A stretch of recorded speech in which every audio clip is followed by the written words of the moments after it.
Assalamualaikum warahmatullahi wabarakatuh. Bersama dengan saya iaitu Ketua Pegawai Eksekutif Yadim iaitu Tuan Kamarul Arif Tuan Soh. Assalamualaikum Tuan. Waalaikumsalam warahmatullahi wabarakatuh. Alhamdulillah, apa khabar? Masya-Allah baik, alhamdulillah. Okey, jadi hari ini kita nak berkongsi cerita serba sedikit tentang Yadim lah. So kita nak tahu juga Tuan peranan Yadim kepada golongan yang baru saja memeluk agama Islam ataupun dipanggil sebagai mualaf. Silakan. Bismillahirrahmanirrahim. Alhamdulillah sallallahu alaihi wasallam Rasulillah.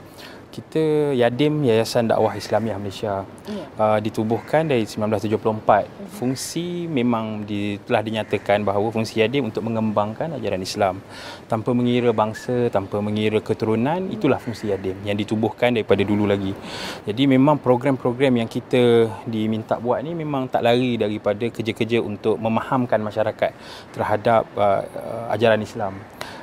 Tapi yang lebih penting daripada itu ialah kita nak memperkenalkan ataupun kita nak menggalakkan bahawa budaya menyampaikan walaupun sepotong ayat daripada Al-Quran, daripada dalil itu, agar orang dapat mengenali Islam ni adalah tugas semua orang. Dia bukan tugas Yadim, bukan tugas kerajaan, bukan tugas imam sahaja. Kerja untuk memperkenalkan keindahan dan kecantikan Islam ini adalah kerja semua orang.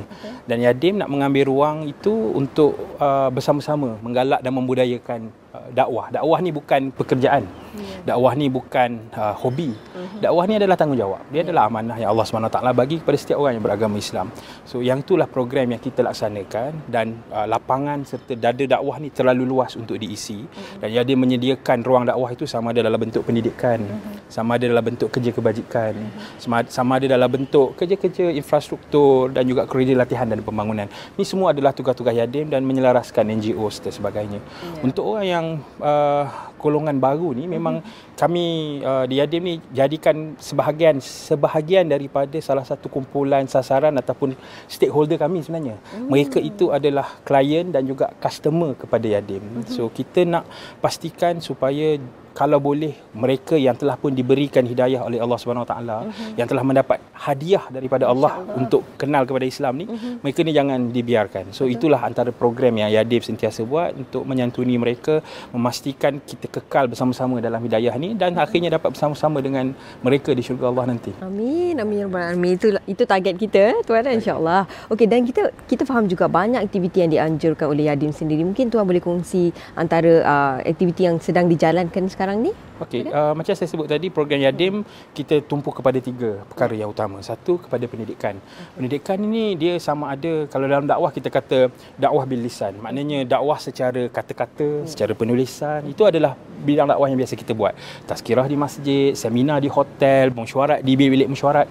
Itu sentiasa kita buat. Bengkel dan sebagainya. Kita juga fokus kepada mereka yang masih lagi dalam sistem pendidikan. Itu target kita, pergi kepada pelajar. Yadim pergi ke sekolah. Kita memperkenalkan Islam dalam bentuk kegiatan pelajar universiti dan sebagainya. Itu dalam bentuk pendidikan. Dari bentuk kerja sosial, apa yang kita buat ialah kita menyampaikan bantuan. Contohnya untuk tahun 2021 ni, kita dah menyampaikan bantuan kebajikan ni tak kurang daripada 2 juta.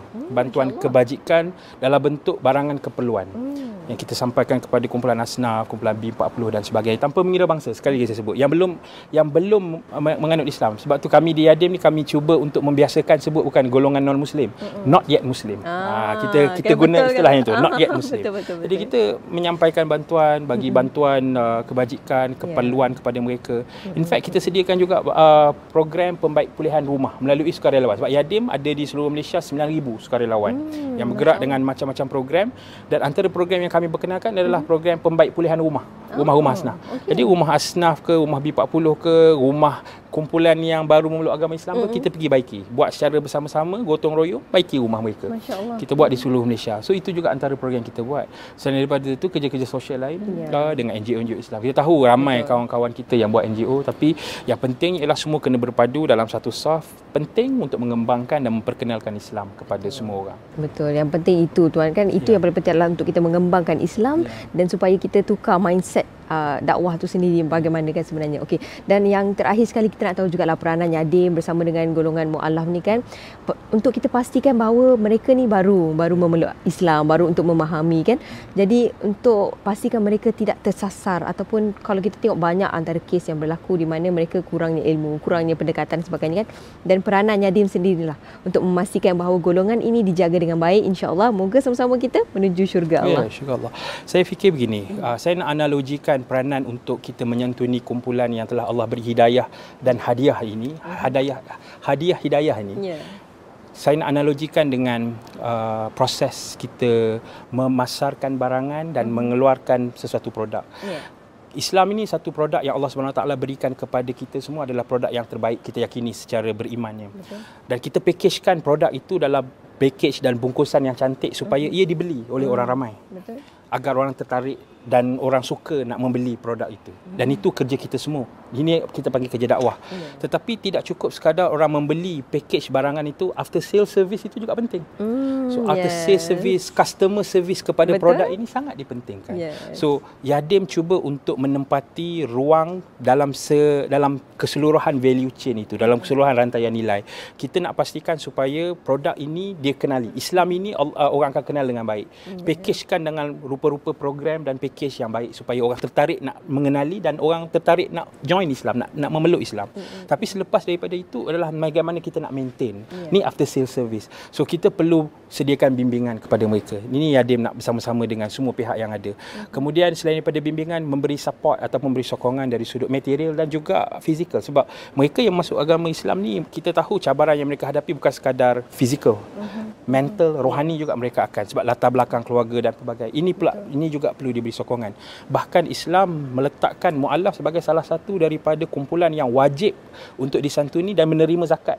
Menunjukkan bahawa perhatian agama ini kepada kumpulan mualaf sangat tinggi. Dan mereka adalah kumpulan yang sangat penting di dalam Islam. Kerana mereka ini akhirnya akan menjadi duta-duta untuk memperkenalkan balik produk yang kita telah packagekan secara baik ini kepada orang ramai. So ia adalah satu perkara yang tali menali antara orang yang memperkenalkan Islam, yang memeluk Islam, dan kemudian dia akan memperkenalkan Islam. Dan inilah yang akan terus berlarutan sampai hari kiamat. Masya Allah, tu dia, saya sangat tertarik dengan kata-kata Tuan di mana sebenarnya kita saling memerlukan antara satu sama lain kan. Begitu juga golongan mualaf perlukan kita pun perlukan mereka kan. Itu yang paling penting, dan diharapkan penerangan daripada Tuan Kamarul Arif tadi memberi penjelasan yang cukup baik kepada semua. InsyaAllah bagi yang baru nak mengenali Islam, anda boleh terus melayari laman web untuk mengetahui dengan lebih lanjut lagi, insya-Allah. Dan terima kasih saya ucapkan di atas masa dan juga penerangan Tuan Kamarul Arif Tuan Soh. Assalamualaikum Tuan. Terima kasih banyak. Terima kasih.